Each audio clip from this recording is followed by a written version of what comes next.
Bem, naturalmente, as primeiras palavras são de agradecimento ao Dr. Pedro Teotónio Pereira pela sua amabilidade e agradecimento também ao convite que o Museu de Lisboa Santo António me fez para estar hoje aqui, e agradecimento ao público, não é muito, mas é bom, e de certeza que o facto de virem, com certeza partilham comigo esta paixão por Santo António. Que é uma paixão, como foi dito, que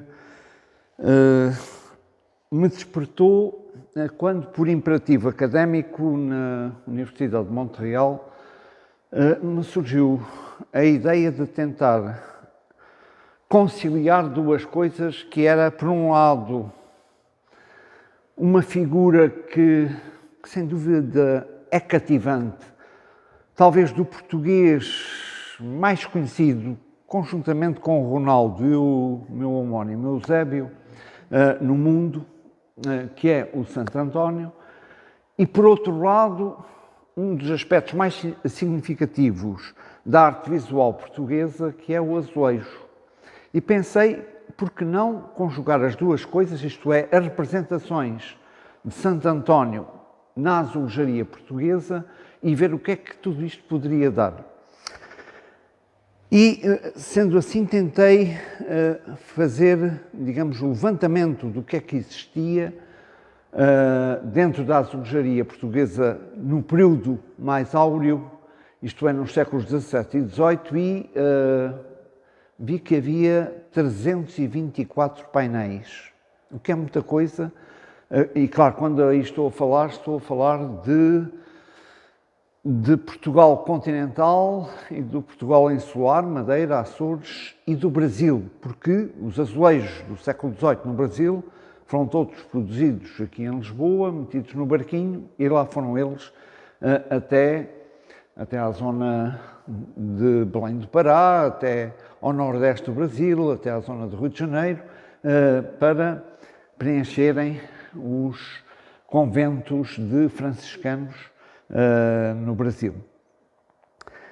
E o que me interessou são, sobretudo, as cenas historiadas, quero dizer com isto, as cenas figurativas, as cenas em que não apresentem apenas o santo apenas com o Menino Jesus, como, por exemplo, neste painel que estamos a ver, que é um registro, talvez um dos mais antigos que nós temos, ou tínhamos, porque ele desapareceu, e estava no Museu de Arte Sacra do Porto. Era um registro do século XVII, bastante inocente, a sua maneira muito bonita, mas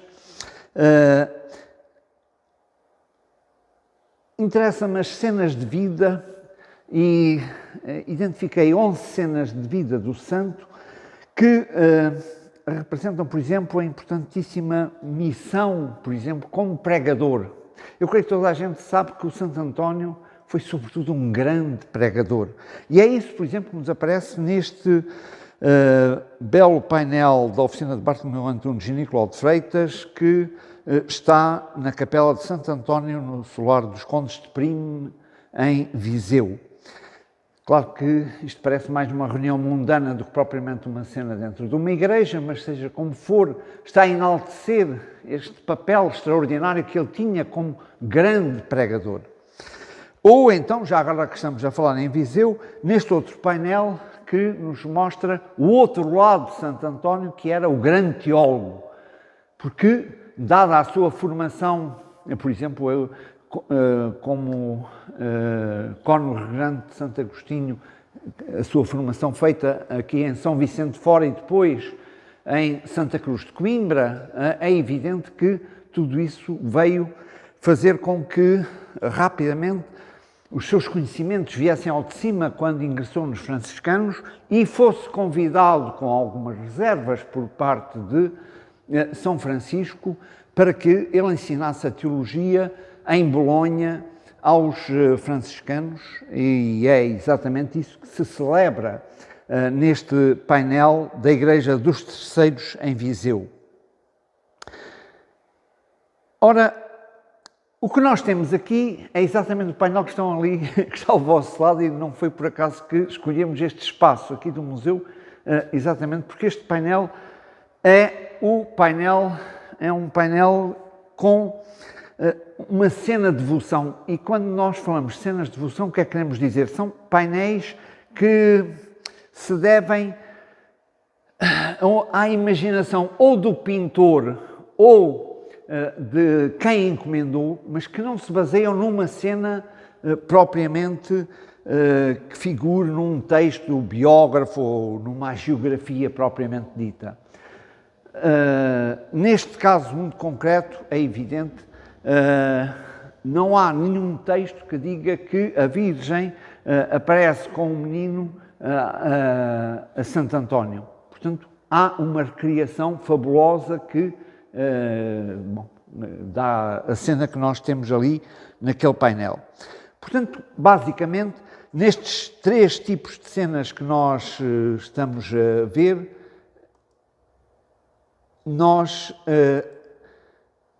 se as formos dividir, eu creio que é uma coisa que salta perfeitamente à vista, é que, de facto, há muito poucas cenas de vida, há muito poucas cenas de milagres e há uma quantidade fabulosa de cenas de milagres. São mais de 80%. Quer dizer, o que nós temos é em profusão milagres e milagres. E são milagres em vida.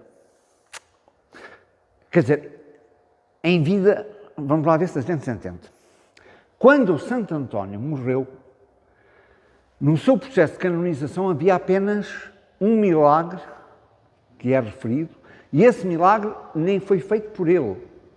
Santo António beneficiou desse milagre porque Nossa Senhora terá intercedido para que, num ataque do demónio, ele não sofresse.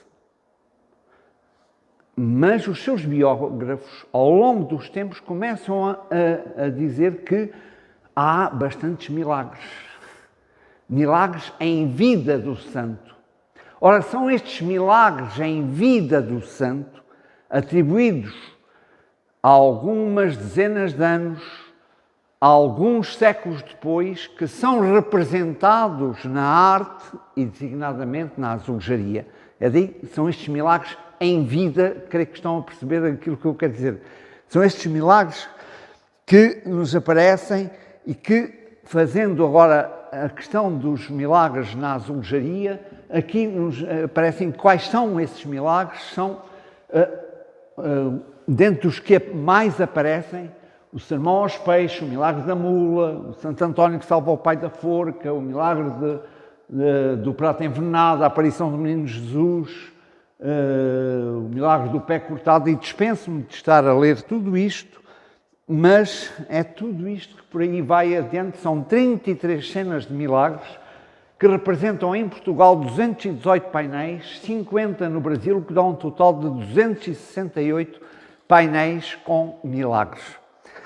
Como deverão compreender, não vos vou massacrar a mostrar 268 painéis com 33 cenas durante este espaço que aqui estão, mas creio que poderemos talvez ver algumas dessas cenas, alguns desses milagres, talvez aqueles que sejam talvez mais significativos ou exemplificativos de onde nós pretendemos chegar. E um deles, talvez dentro dos mais conhecidos, está a aparição do menino Jesus. É, creio que todos sabem, um dos milagres mais significativos, de tal forma que se tornou, creio, toda a gente tem essa noção, num dos mais populares. E vou voltar, de facto, ao painel que temos aqui na sala. De tal forma que se tornou um atributo, o menino Jesus tornou-se um atributo de Santo António. Ainda há pouco, falando com o Dr. Pedro, ele me dizia que houve uma altura, e desculpe eu estar a reproduzir a conversa que tivemos, que pretendeu fazer qualquer coisa relativamente a uma reprodução da imagem de Santo António creio que a nível da Câmara Municipal, e era uma imagem que não figurava o Menino Jesus, e alguém na Câmara Municipal disse, não, isso não serve porque não tem o Menino Jesus. Portanto, Santo António que se preze tem que ter o Menino Jesus. Quer dizer, ora, isto, vamos lá ver, o Santo António já tinha morrido há praticamente 200 anos, quando alguém disse que o Menino Jesus tinha aparecido ao Santo António. Quer dizer, não é? Entendamos-nos. Portanto, é um milagre que aparece muito mais tarde no Liber Miraculorum.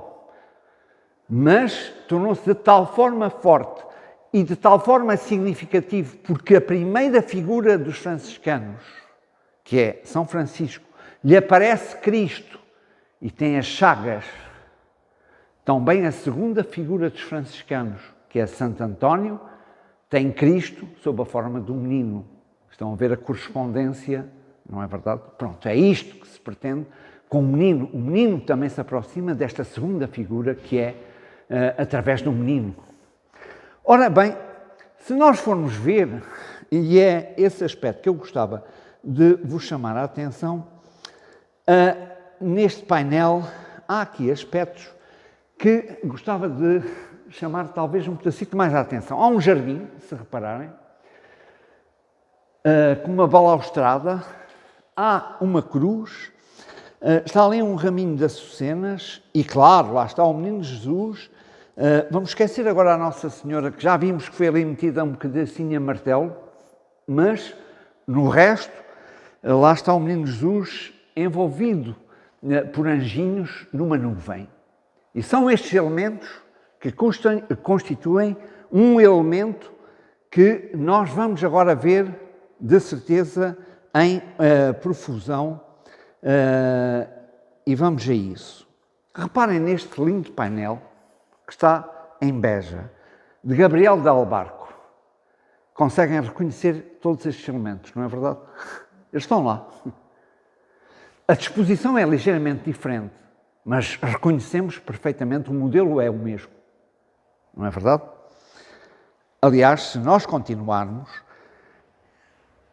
neste painel que está no Brasil, em São Salvador da Bahia, um painel magnífico, de Bartolomeu Antunes e de Nicolau de Freitas, lá encontramos, claro, uma posição mais hierática de Santo António, mas, bom, é a mesma cena, o mesmo modelo. E este também, está um pedacinho mais inclinado e tal, mais coisa, menos coisa, toda a gente o come da mesma maneira, não é? É a mesma maneira de aparecimento do Menino Jesus a Santo António, a forma é exatamente a mesma, lá estão os anjinhos que rodeiam o Menino Jesus, lá está o jardim, com uma árvore, neste caso, pronto, a balaustrada, pronto, é a mesma. E, se repararem, este de Torres Novas é exatamente o mesmo modelo. Creio eu que concordaremos que há algo que os une. E o que é que os une? Eu creio que aquilo que os une é, se calhar, um modelo que vem desta gravura. E que é uma gravura de um alemão que se chama Martin Engelbrecht, que, só para facilitar um pedacinho as coisas, até a posso inverter. Esta gravura, se repararem, foi feita a partir do quadro de uma tela de um pintor italiano do século XVII, de que estamos aqui a ver um esboço. E ele chamava-se Ciro Ferri. Quer dizer, este Ciro Ferri, que viveu bastante antes, faz um quadro. Há um gravador alemão, não é? Há imprensa, não é verdade? Fazem-se umas centenas de gravuras que percorrem a Europa, chegam aqui a Lisboa e, a partir de pequeninas gravuras, fazem-se grandes painéis. Uns vão para Torres Novas, outros vão para o Brasil, outros vão para...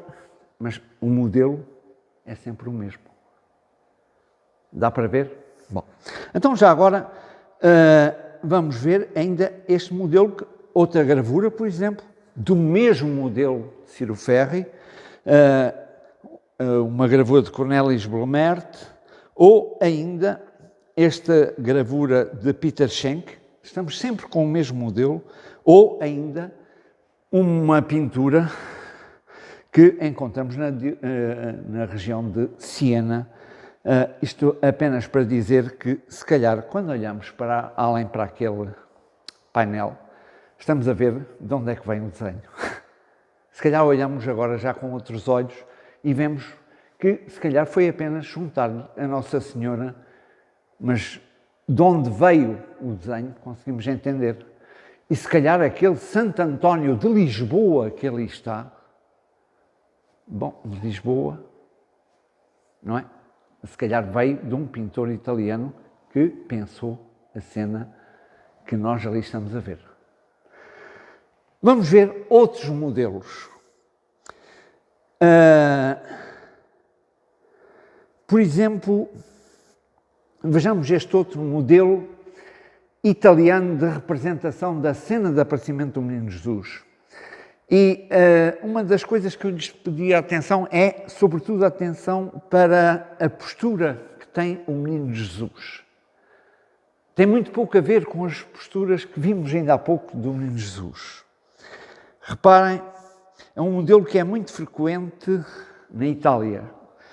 Estamos a ver, por exemplo, aqui em Bolonha, estamos a ver, por exemplo, em Bérgamo, estamos a ver, por exemplo, aqui em Grosseto, e agora estamos a ver um desenho em Espanha, um pintor espanhol, Vicente Salvador Gomes, e já agora, por exemplo, chega a Portugal. Este quadro está em Évora. E já agora, num painel de azulejos, feito aqui em Lisboa e que embarcou para o Brasil e que está em Olinda, em Nossa Senhora das Neves, na sacristia da Igreja Nossa Senhora das Neves, no convento de São Francisco, e que é enorme e está entre duas janelas, uma coisa linda, linda, linda de se ver. Estamos a ver de onde é que ele veio, não é? É outra forma de representar a mesma cena do aparecimento do Menino Jesus, mas que não tem nada a ver com aquele que ali estamos a ver. Vamos ver outras. Olhem, por exemplo, a pintura espanhola e italiana do século XVII representava com frequência o momento de êxtase vivido por Santo António no momento da aparição, em que Santo António contemplava o menino que tem geralmente o mundo ou a cruz na sua mão. Este modelo de representação chegou a Portugal no século XVIII e um dos meios foi esta gravura de Engelbrecht que estamos a ver na parte superior desta gravura, que faz parte de uma coleção de Si queris miraculi, isto é, se queres milagres, mas eu chamava-vos a atenção, sobretudo daqui para cima. Claro que estão a ver, não é? Se calhar, quem pintou este medalhão na igreja do convento de Santo António, em Igaraçu, em Pernambuco, no Brasil, baseou-se naquela gravura, não é? Mas se calhar quem fez este painel da coleção Berardo também, não é? O paralelismo, creio que dá para ver. E já agora, continuando, o barroco europeu, e muito particularmente a pintura espanhola do século de ouro, gostava muito de representar um menino vogar no meio das nuvens. E vamos ver alguns exemplos, por exemplo, em José de Ribera, o Espanholeto, por exemplo, em Murillo, é muito claro. Por exemplo, na Itália com Flamino Torri, Giulio Carpioni. Ora, nós pensamos que talvez haja alguma ligação entre os exemplos que vimos deste modelo, este desenho do pintor alemão Michael Willmann, e esta gravura de Joaquim Manuel da Rocha, que se conserva aqui no Museu de Santo António. E este painel que Valentim de Almeida executou para Igaraçu, em Pernambuco, no Brasil. A maneira como está o menino Jesus meio deitado em cima da nuvem, a maneira como a pose do Santo António, as mãos, tem muito a ver com aquelas duas imagens antes que estivemos a apresentar-vos. E já agora gostava ainda de vos chamar a atenção, acho saborosa, já que estamos a falar no Brasil, vejam este belo painel do Recife, em que as filacteras contêm um hipotético diálogo de António para o menino, e o António diz: Gloria Patri et Filio, e o menino Jesus responde de forma invertida: Gloria Patri et Tibi Antoni. Creio que dá para ler isto ao contrário. Isto é saboroso, quer dizer, acho que isto dá um gozo desgraçado uma pessoa ver isto. Mas, se formos ver, há uma estreita ligação entre este painel e esta pintura que está na abóbada da Capela Mor da Igreja de Santo António do Rio de Janeiro. E, no entanto,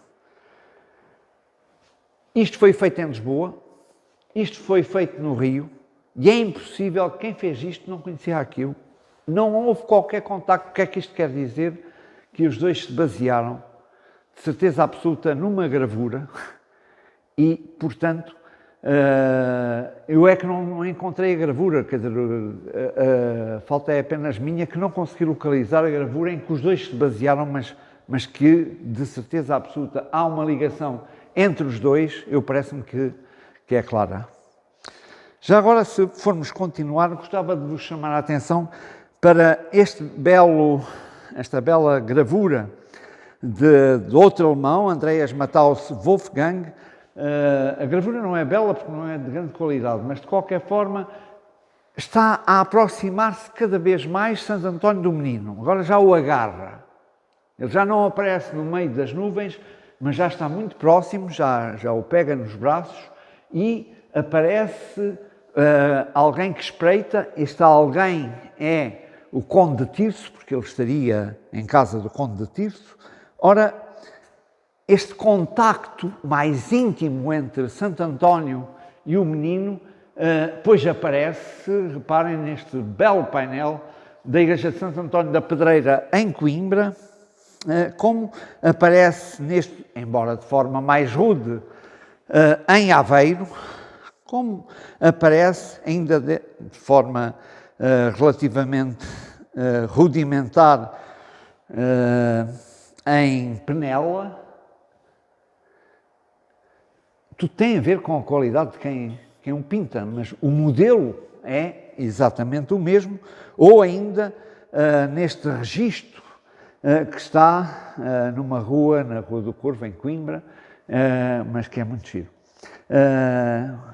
Isto é, houve uma tendência de aproximar cada vez mais o menino de Santo António. E já que estamos a falar de aproximar, o contacto físico, por exemplo, passa por um beijo no pé do menino, que é testemunhada por um anjo, numa concepção que é cheia de ternura da pintora bolonhesa, portanto, uma pintora italiana, Elisabetta Sirani. E esta forma de aproximação vai, por exemplo, impressionar bastante outros pintores, como, por exemplo, Carlo Maratti, e depois isto vai ser objeto de muitas gravuras. Estamos a ver, por exemplo, de Audenarde, como, por exemplo, também aqui de Engelbrecht, e já estão a ver onde é que eu quero chegar. A um painel. Pois, este painel que nós temos, de mestre PMP, que se encontra na Capela de São Lourenço, em São Mamede, na Reluíça, Bom Barral, estamos a ver onde é que ele vem. Pois, ele vem exatamente de influência daquela pintora italiana que depois é copiado por uma destas gravuras e cá chega depois aos nossos aos nossos pintores de azulejo. Eu creio que já falámos muito do milagre da aparição do menino Jesus. Vamos ao outro, toda a gente conhece, o milagre da mula. E creio que toda a gente conhece, pronto, a história em termos muito simples é a questão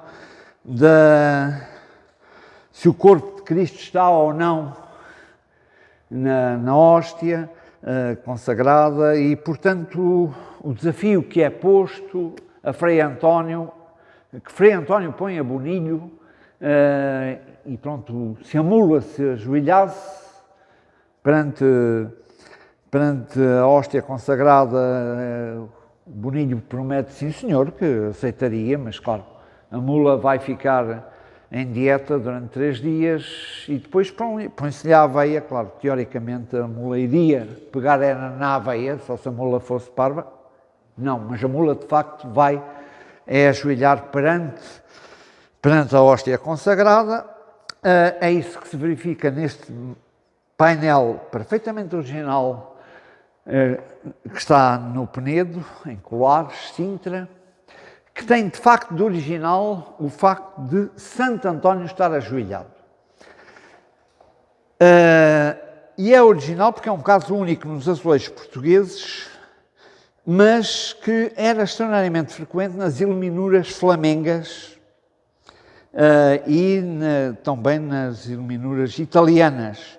Quer isto dizer, e eu estou-vos a mostrar isto com uma certa velocidade, por exemplo, aparece, em António de Holanda, no livro de Horas de Dom Manuel, aparece, por exemplo, também, por influência exatamente flamenga, em Garcia Fernandes, ou aparece igualmente por influência flamenga em António André, neste óleo que está no Museu Machado de Castro, em Coimbra.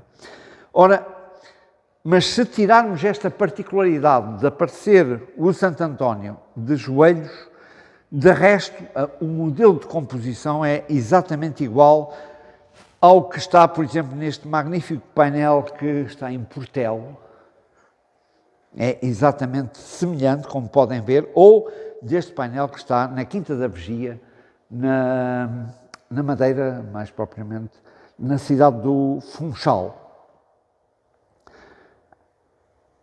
O modelo mais frequente no século XVII e mesmo até aos meados do século XVIII é um modelo que mostra o santo que transporta o cibório, o píxide e uma grande hóstia, e que é acompanhado por 2 sacristães e que estão ajoelhados, têm nas mãos 2 grandes velas, e que à sua frente está ajoelhada, digamos, a mula que baixa a cabeça em reverência.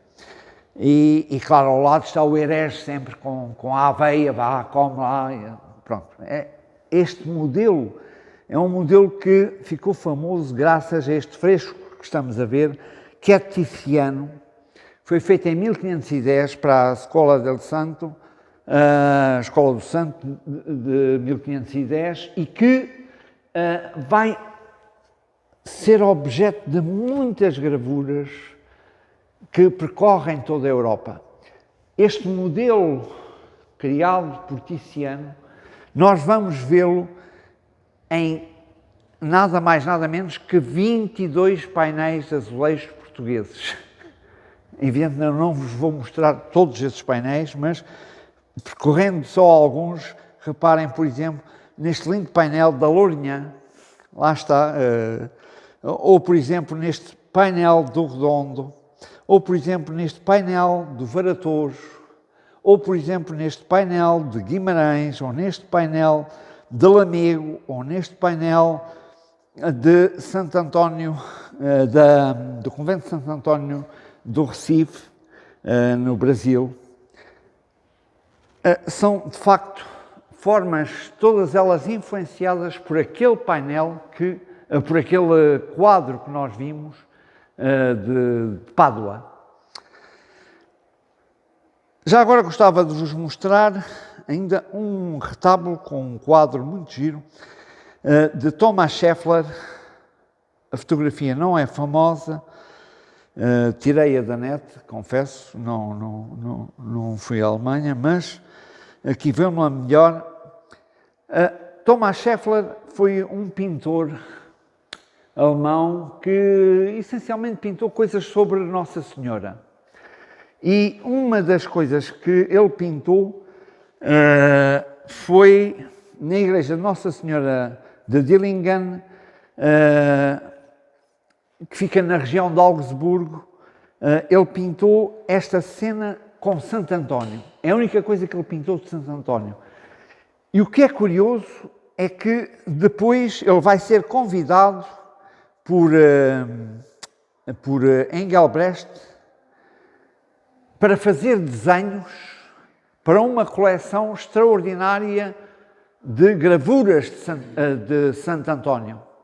As gravuras que Scheffler faz e que Engelbrecht reproduz são base da grande maioria dos painéis que são feitos em Portugal durante a segunda metade do século XVIII. Portanto, esta figura de Scheffler que eu vos estou a falar é de facto uma figura extraordinariamente importante, porque a partir dos desenhos de Scheffler e das gravuras de Engelbrecht, uma parte significativa dos nossos painéis são feitos. Peguemos nesta gravura de Engelbrecht, que intencionalmente eu pus ao contrário. Não é por acaso que ela está invertida, porque as gravuras o facto de estarem invertidas não tem problema, porque eles picavam os desenhos para depois os ampliarem. Eu creio que percebem, é daí que muitas vezes nós vemos a mesma cena muitas vezes exposta de uma forma ou de outra. Muitas vezes a cena está ou do lado direito ou do lado esquerdo, não é por aí que vai o gato às filhoses. E é isso que muitas vezes complica quem investiga. Olhem, por exemplo, vamos ver alguns exemplos. Olhem, por exemplo, a partir daquela gravura que estávamos a ver, este painel que está na igreja de Igaraçu, por exemplo, este medalhão que está na mesma igreja. Isto foi uma coisa que eu nunca consegui perceber, porque é que dentro da mesma igreja, em baixo temos um painel de azulejos e em cima temos representada exatamente a mesma cena, a partir da mesma gravura, feita por um pintor local.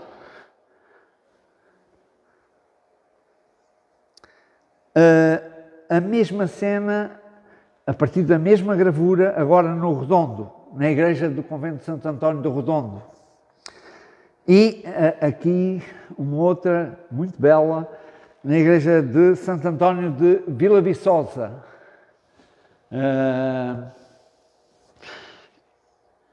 E já agora, de uma forma um pedacinho mais rígida, claro, como é o desenho de Salvador de Sousa Carvalho, neste painel da igreja de Vila Seca, na região de Condeixa Nova, ou aqui no Colégio de Santo António da Pedreira, em Coimbra. E já agora,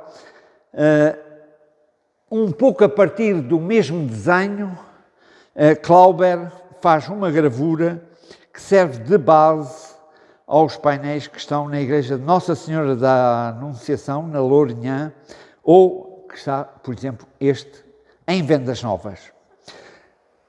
Vamos a uma outra cena. A morte de Santo António, teoricamente não é nenhum milagre, pronto, morreu, mas o que é certo é que quando morre há, digamos, alguns fenómenos que se passam segundo os seus biógrafos. Um deles fala que o santo terá visto Cristo com a cruz e a Virgem, e raios de luz. E fala-se que, portanto, o Santo António morre em Arcela, que é ainda a alguma distância de Pádua, onde ele pretendia chegar, mas já não chega, porque ele já se sente muito mal e, portanto, é ali que ele vai morrer. As crianças em Pádua, por inspiração divina, saem para a rua a gritar que morreu o santo, morreu o santo. Ora bem, tudo isto aparece nesta gravura de Engelbrecht a partir do desenho de Scheffler.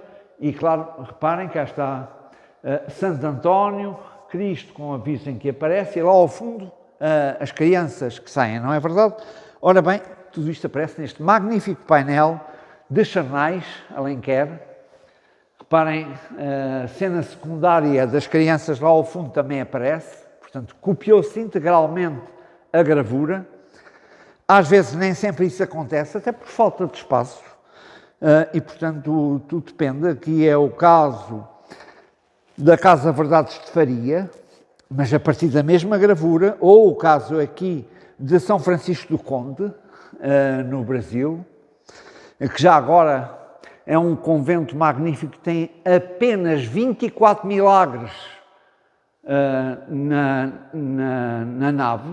São 24 milagres, é o maior ciclo de milagres em azulejo, é naquele convento no Brasil. É espetacular a igreja. Este da morte de Santo António, que está na Biblioteca Municipal de Estremoz, mas transferido de outro local para ali. E este, enfim, sempre muito assim rígido, de Salvador de Sousa Carvalho, mas já agora gostava de dizer, já não há, Cristo já desapareceu, mas pronto, o lado divino lá está, com umas nuvens e uns raios, não é? E já agora, peguemos neste. Pois, Cristo também lá não está, mas lá estão os raios. Mas se repararem, e isso é que eu acho curioso, reparem, nós aqui não temos Santo António. Pois não. O Santo António aqui é velho demais para o ser. Quem nós temos é... Pois. Quem nós temos é São Francisco. Umas barbas, umas chagas na mão, pois é que a encomenda era de São Francisco. E, portanto, ele tinha uma gravura de Santo António. E, portanto, ele pega no Santo António, põe-lhe umas barbas, mais umas chagas e converte-o em São Francisco e o caso está aviado. Porque a igreja era de São Francisco e, portanto, Salvador de Sousa Carvalho resolveu o problema e disfarçou, não é verdade? E a encomenda ficou satisfeita. É isso. É assim. O Clauber faz sempre gravuras muito semelhantes e, claro, com a gravura do Clauber, este painel que está na capela de Santo António da Quinta do Pátio d'Água, no Montijo, queremos, apesar de estar bastante destruído, mas queremos que se baseie nessa gravura. Já agora, há aqui alguma semelhança entre este óleo que está na sacristia da Igreja de Santo António dos Olivais, em Coimbra, e o painel que está na nave da mesma igreja, só que, em lugar de ser Cristo, ele foi substituído, como podem ver, pela Nossa Senhora, não é? Mas o modelo de composição é relativamente semelhante e o Cristo parece-me bastante novo, mas enfim, mas pronto, foi assim. E é aquele modelo do Riffardo, todos os personagens com os olhos muito esbugalhados, sempre. A maneira como ele desenha é assim. Pronto, e daqui vamos já rapidamente salvar o Pai da Forca. Creio que toda a gente conhece a cena, não é verdade? A coisa até se passa aqui muito perto de onde nós estamos. Portanto, houve um jovem que foi assassinado aqui em Lisboa. O seu corpo terá sido enterrado no Jardim dos Pais de Frei António, a casa seria muito perto daqui, e o pai foi acusado do crime e condenado à morte. O santo estava nessa altura em Pádua e foi informado por inspiração divina e apareceu em Lisboa miraculosamente. Portanto, o Santo António estaria nessa altura em Pádua, sabe das más notícias e, portanto, produziu-se um milagre de ubiquidade, não é? Quer dizer, ele ficou assim com o corpo meio adormecido e tal, e portanto, ficou assim no púlpito, meio encostado, assim a dormitar, e vem de repente salvar o pai e depois volta rapidamente a Pádua completar o sermão. Portanto, foi muito rápido. O que é, de facto, extraordinário, tal história de vir salvar o pai da forca. Ora bem, esta versão serviu de base, de facto, a estas duas pinturas que temos estado a ver, não é? Mas também serviu de base a este quadro de Aveiro, em que temos as duas cenas em simultâneo, portanto, ele está a fazer o sermão, depois vem aqui e depois volta rapidamente lá e faz as duas cenas em simultâneo, ou então este magnífico painel do Museu da Cidade, portanto, do Paço Pimenta, em que ele está a fazer o sermão e vai lá e depois volta. E temos, já agora, acho bastante semelhante, se repararem, alguma relação entre o momento da bilocação, que aparece aqui nesta parte esquerda do painel, e a cena que aparece no óleo na tela da sacristia da Igreja do Convento de Santo António dos Olivais, em Coimbra. O Santo António frequentemente aparece ao centro da cena com uma cruz na mão, no momento em que conversa com o jovem ressuscitado. O pai do santo normalmente está entre os dois, com as mãos atadas e a corda ao pescoço. É este o modelo seguido, por exemplo, aqui em Vila Viçosa, ou, por exemplo, aqui em Alcácer do Sal, ou, por exemplo, aqui em Lamego, ou então em Torres Novas, ou ainda no Louriçal, portanto, em Pombal. Bem como na Capela do Solar dos Condes de Prime, em Viseu. Esta gravura de Martin Engelbrecht serviu de fonte de inspiração para a criação de vários painéis setecentistas. Como é o caso destes dois painéis, contendo a cena que se encontram em São Francisco do Conde, na Bahia. E é curioso, no mesmo convento e na mesma igreja há duas vezes a mesma cena. Este é mais simples e mais pequeno, e a mesma cena, agora maior, que permite que o tema seja mais desenvolvido. O mesmo acontece na Casa Verdades de Faria, no Monte Estoril, e ainda com base na mesma gravura alemã, mas com um desenho mais marcadamente da Escola de Coimbra, de Salvador de Sousa Carvalho, neste painel de Vila Seca, em Condeixa, ou neste do Colégio de Santo António da Pedreira, em Coimbra.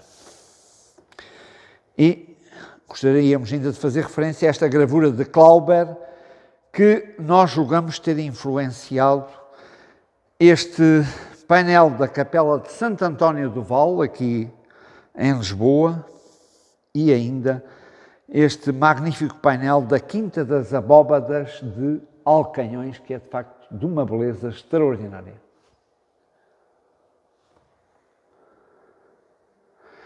Há alguns painéis que apresentam a cena de uma maneira ainda mais original. E reparem, por exemplo, neste painel seiscentista do Penedo, na região de Sintra, que apresenta a cena de uma forma muito ingênua, passando-se no adro de uma igreja, e talvez ainda mais ingênua é este painel da Vila do Porto, na ilha de Santa Maria, nos Açores.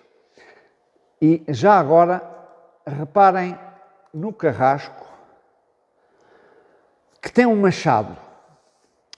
E esta história do machado leva-nos para um outro problema. O machado está ali a fazer o quê? É que se calhar, e há alguns biógrafos que levantam esse problema, se o Santo António, melhor, se o Fernando, mais que de Martins, é Bulhões. E os Bulhões são nobres. O pai de Santo António, se era Bulhões, nunca seria enforcado, seria degolado. Quero dizer, a história de tirar o pai da forca é uma grande balela. E andamos sempre a dizer que tirar o pai da forca, não há cá forca nenhuma. Ele seria mesmo degolado e, portanto, esta história do Machado teria alguma razão. Não é? Porque como nobre que seria, deveria cortar-se-lhe a cabeça e não ser pendurado como qualquer simples mortal. Aliás, os painéis que vimos ainda há pouco, assim mais à pressa, mas os painéis de Viseu e de Lourissal também apresentam machados. E já agora que estamos com este painel simples, reparem, pretendeu-se representar a sede de Lisboa e até a representação dos dois corvos de Lisboa. E já agora a representação do que seria a Casa de Santo António, pois mais ou menos aqui onde nós estamos. É isso.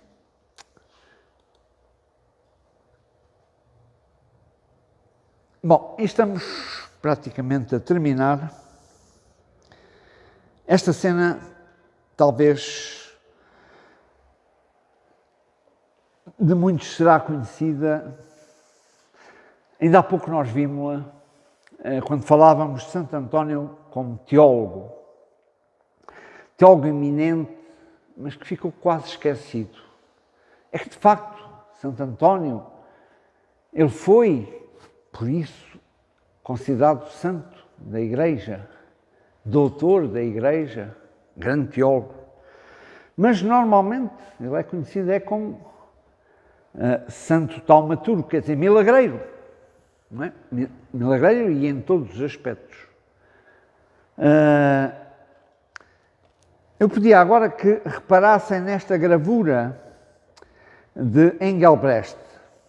Ela tem apenas 23 centímetros por 17 centímetros, mas nela nós temos 3 cenas. No primeiro plano, exatamente, o São Francisco, que autoriza Santo António a ensinar a teologia.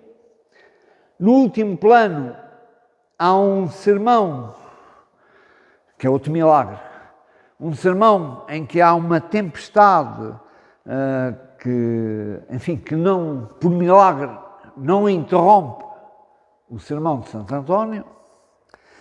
E depois, no plano intermédio, e é com esta cena que me interessava, o demónio que tenta deitar abaixo do púlpito o Santo António. Vem bem o demónio e o Santo António que olha para cima e se tenta equilibrar no púlpito. E os fiéis, enfim, que estão aqui em baixo. É esta cena do equilibrismo de Santo António e do púlpito que cai. Ora bem, temos lá aqui, reparem, na nave da Igreja do Convento de Igaraçu, no Brasil, nós temos lá as duas cenas. Se repararem, eu vou ampliá-la e vem-na. Lá está o Santo António a tentar equilibrar-se, vem o demónio, as pessoas aqui, enfim, que levantam as mãos com um susto, e tudo isto é bem a partir daquela gravura que nós vimos, certo? Bom, mas há uma outra gravura do Clauber que é muito semelhante, mas se repararem tem uma nuancezinha. É que o Santo António não está a olhar para cima, está a olhar para baixo. É uma coisa de pormenores isto. Mas, vão ver, porque eu quero pegar neste painel. É um painel muito giro. E este vai ser o último que eu vos mostro, não vos chatei mais. É o painel que está na Quinta do Pátio d'Água do Montijo. E vamos a ele. E porquê é que este painel é um painel extremamente curioso? e que é terrível em termos de património, mas que é muito curioso em termos antropológicos. Estão a ver o Santo António, não é verdade? Estão a ver os fiéis. Estão a ver a asa do demónio, não é verdade? Olhem a asa, está ali a asa. Estão a ver a perninha do demónio? Está ali. E o demónio não está. O que é que os fiéis fizeram? Picaram-no. Não há direito. Os fiéis não querem o demónio ali. E espatifaram dois. Reparem, estes dois azulejos foram completamente destruídos pelos fiéis. E desapareceu o demónio. E posso-vos dizer que há vários painéis, não há um, nem dois, nem três, encontrei isto. Este é um exemplo, eu podia ter trazido aqui outros, de painéis todos picadinhos. O demónio não tem direito a ser representado, é um fenómeno, nós podemos chamar-lhe nomes de iconoclastia, seja o que for. A ira dos fiéis contra o demónio destruiu aqui. Eu acho isto realmente significativo, saboroso e que nos deixa a pensar muitas coisas. De tudo o que estivemos aqui a falar, algumas ideias eu gostaria de deixar. Uma delas, da importância da arte, mas muito particularmente da azulejaria como incubadora e como caixa de ressonância do culto a Santo António de Lisboa. Causa e efeito. Quero dizer, contribuiu decisivamente para criar e desenvolver o culto a Santo António, mas ao mesmo tempo sofre o impacto do culto popular, é causa e efeito. Por outro lado, o fenómeno da profusão dos milagres em vida na representação artística do santo. Eu creio que esse é outro dos aspectos, isto é, até que ponto a arte serviu para o processo de mitificação do santo taumaturgo. Isto é, até que ponto a arte serviu para que do grande santo pregador e do grande santo teólogo, que foi Frei António, um dos santos que mais rapidamente foi considerado santo pela Igreja, se convertesse no santo que serve para ser santo invocado para tudo e mais alguma coisa e que é penalizado quando ele não dá aquilo que se lhe pede. Ele é santo para salvar o país em caso de perigo militar. Ele é santo para dar o amor, ele é santo para encontrar o que se perde, ele é santo para tudo o que e depende das circunstâncias, ele tem todas as especialidades e mais alguma, é o maior santo para toda, e no entanto ele não era nada disso, mas a arte contribuiu em muito pela profunda representação que fez, e nós vimos, a azulejaria teve um papel muito grande, até porque a azulejaria mantém-se no local. A azulejaria era o PowerPoint da altura, quando o pregador quer explicar qualquer coisa como eu, e tem ali ao lado todos os painéis para exemplificar, ele tem todos os milagres à sua volta para mostrar como é. Ainda há pouco eu falava, por exemplo, em São Francisco do Conde, são apenas 24 milagres espalhadinhos dentro da igreja para ele se poder servir. Santo António de Lisboa está longe de ser autónomo iconograficamente Santo António de Pádua. Embora se diga, além naqueles pratos que estão ali ao fundo, que não é bom português dizer-se o que eu estou a dizer, mas de facto Santo António de Lisboa não tem autonomia enquanto iconograficamente. O modelo de Santo António de Lisboa é copiado a partir, sobretudo, da criação artística que foi feita na Itália e que foi transmitida pela Europa, sobretudo graças, como nós estivemos a ver, graças à gravura alemã, à gravura italiana, mas muito, sobretudo à gravura alemã, que a difundiu por toda a Europa e que foi aqui chegando e que foi espalhando. E foi assim que nós tivemos assim acesso e a espalhámos pelo mundo. E é assim que nós encontramos nos confins da Bahia painéis que são rigorosamente iguais a painéis que existem no Alentejo, no norte de Portugal, no centro do país e que são iguais a quadros que encontramos na zona da Toscana. É isso. Portanto, a imagem circulava assim e pronto, temos de ter pena, mas de facto o Santo António de Lisboa é muito igual ao Santo António de Pádua. Muito obrigado, estou à vossa disposição para as perguntas, questões ou comentários que pretendam fazer. Muito obrigado.